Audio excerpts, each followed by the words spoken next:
Michel Collomb. Pour répondre à votre question sur la nature de l'OTAN, je pense qu'il faut juger une organisation à ses actes.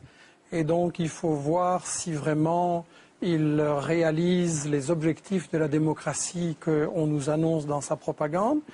Et si on voit dans l'histoire, l'OTAN, c'est quand même le complice du régime fasciste au Portugal de Salazar, le complice du coup d'État en Grèce, des colonels c'était la guerre froide.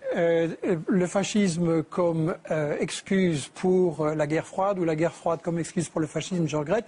On retrouve l'OTAN aux côtés des fascistes portugais, grecs, turcs, dans les réseaux gladiaux préparant des coups d'État pour préserver la France, l'Italie d'un grand danger, etc. Donc ça, on est juste dans la propagande. La question à laquelle il faut répondre, c'est à quoi sert l'OTAN? Et la première chose, je pense, j'aimerais qu'on y revienne par rapport à ce qui a été dit aux États-Unis et à la Chine, mais la première chose, c'est qu'il faut juger l'OTAN par rapport à ses actes. Moi, je partage ce qui vient d'être dit.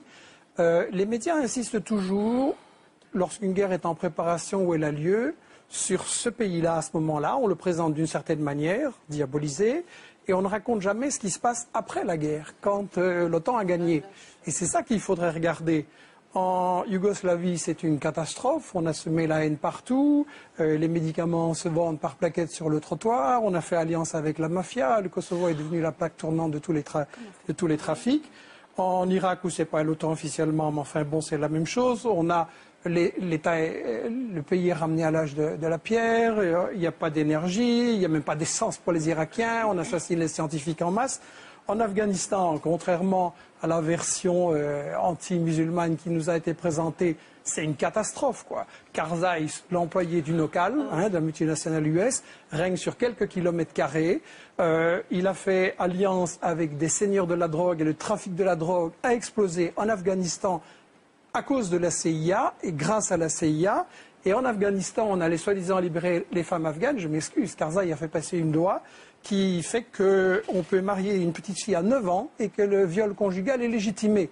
Donc, où est le progrès? Il faudrait quand même qu'on sache de quoi. Et en Libye, c'est la mafia, on voit ce qui se passe. Il y a une loi qui vient d'être prise comme quoi quelqu'un qui disait qu'avant c'était mieux, il va en prison à perpétuité. Donc, l'OTAN pour la démocratie, c'est de la rigolade. Et la vraie question que j'espère qu'on pourra poser ce soir, c'est à quoi sert vraiment l'OTAN? Quels sont ses véritables objectifs? La question que Monsieur Dulles et les responsables des États-Unis ont reconnu que tout ce qu'ils racontaient et qui terrorisait mes parents, moi je me souviens dans les années 50, quand on parlait de la Hongrie ou d'autres, on allait vite au supermarché et on faisait des provisions de farine, de chocolat et de sucre.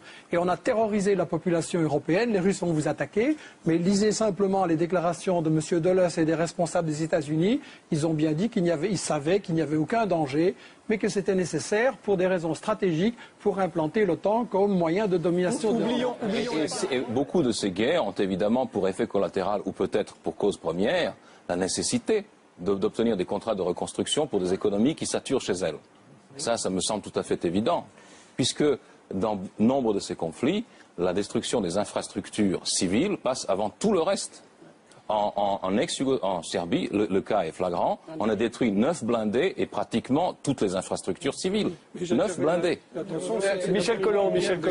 J'ai été accusé d'angélisme bétifiant et autres gentillesses. Je voudrais répondre qu'à mon avis, ce qui est bétifiant, c'est quand on nous raconte une version cinéma de propagande de l'OTAN, ou qu'on nous fait croire que l'OTAN, ça dépend du caractère de Bush ou d'Obama ou de Nixon, alors que ce sont des employés, et que les choses sont à un niveau beaucoup plus profond. Et Frédéric Tadei, je voudrais revenir à la question que vous avez posée au début, en disant l'OTAN, finalement, c'est des démocrates ou c'est des salauds. Ah non, vous avez été beaucoup plus poli. Vous avez été beaucoup plus poli. Mais justement, le problème, c'est que, à mon avis, vous êtes plutôt quelqu'un de bien et beaucoup trop poli.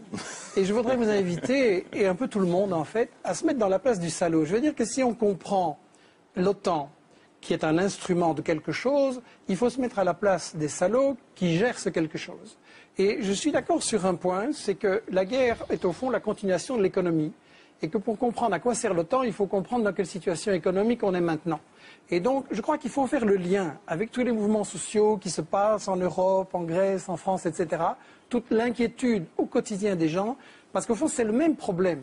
À savoir que quand vous êtes un bon salaud et que vous gérez l'économie, quand vous faites partie du 1%, c'est encore moins, mais enfin bon, on ne va pas chipoter, qui décide sur le sort de l'économie et des richesses, quelle est votre stratégie efficace? C'est de faire travailler les gens le moins cher possible, en les mettant en concurrence, en comprimant les salaires. Ça peut se faire en faisant travailler les vieux plus longtemps, ça peut se faire en important des immigrés, en voyant qu'ils n'aient pas de droits, ça peut se faire en plongeant les jeunes dans la précarité. Bref, on va se retrouver devant, d'un côté, des bénéfices de multinationales qui ont explosé, et de l'autre côté, la majorité de la population qui ne sait pas de quoi demain sera fait et si leurs enfants auront un emploi et un avenir. Et ça, c'est le fin du système dans lequel on vit. Avec le problème, c'est que quand tous ces gens, ils ont fait ça, qu'ils ont bien appauvri ceux qui travaillent pour eux, à qui ils vont vendre? C'est ça quand même l'origine fondamentale de la crise. À qui ils vont vendre? Alors, on s'en sort dans le système qui nous gouverne, dans l'élite qui nous dirige et qui n'a pas été élue. On s'en sort en disant, bon, on va exporter les capitaux, on va aller mettre les capitaux dans le sud, ça rapporte, et ça permet effectivement de piller les matières premières et de laisser les populations dans la pauvreté. Ça permet de contrôler la main-d'œuvre et de faire travailler les gens aussi pour des bénéfices. Ça permet de contrôler les zones stratégiques, etc. Et donc, on se retrouve avec des multinationales du Nord de plus en plus riches et des pays du Sud de plus en plus pauvres. Et le point où ça mène à la guerre, c'est qu'évidemment, ça provoque des résistances des populations qu'il s'agit de briser. Donc, toutes les guerres de l'OTAN, je l'insiste, sont des guerres économiques, des guerres de pillage. Et ensuite, ça provoque des résistances aussi des rivaux. Parce qu'on a eu raison de dire que l'OTAN, c'est l'instrument des États-Unis qui, effectivement, essaye de faire payer par les Européens et les autres les guerres qui leur permettront à eux, États-Unis, de dominer le reste du monde, y compris d'écraser les Européens et tout le monde.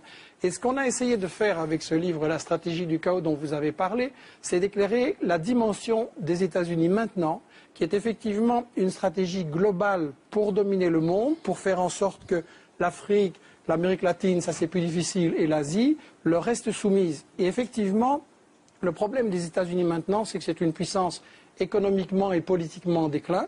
Donc militairement, effectivement, ils n'ont plus les moyens de gagner cette guerre en Irak et en Afghanistan. Et comment ils s'en sortent alors? Ils s'en sortent par la stratégie du chaos. Et il faut bien voir que l'ennemi fondamental de cette guerre globale des États-Unis, c'est la Chine. La Chine qui est la puissance montante, la Chine qui leur résiste, la Chine qui développe un marché, qui a sorti 400 millions de gens de la pauvreté et qui surtout devient un partenaire pour l'Afrique, pour l'Amérique latine. Et vous avez maintenant, le monde a complètement changé. Le monde, c'est un commerce sud-sud. Et la grande bataille, elle se joue effectivement dans l'océan Indien. On a raison de dire que les États-Unis déplacent toutes leurs forces là-bas. Mais pourquoi? C'est contre la Chine. L'Afghanistan, c'est pour encercler la Chine. Et quand vous regardez l'océan Indien, c'est justement, on parle en général des pays et on ne parle pas des océans. Dites-en vite parce qu'il nous reste juste quelques minutes. Et dernier mot.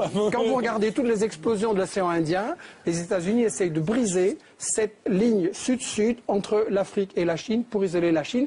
Et c'est ça qu'il faut comprendre. Je veux dire, maintenant, il paraît que vous êtes redevenu un pays normal avec un président normal. La seule conclusion que des gens normaux peuvent tenir, c'est qu'il faut dissoudre l'OTAN, sortir de l'OTAN, parce que ce n'est pas des démocrates, c'est une association de criminels.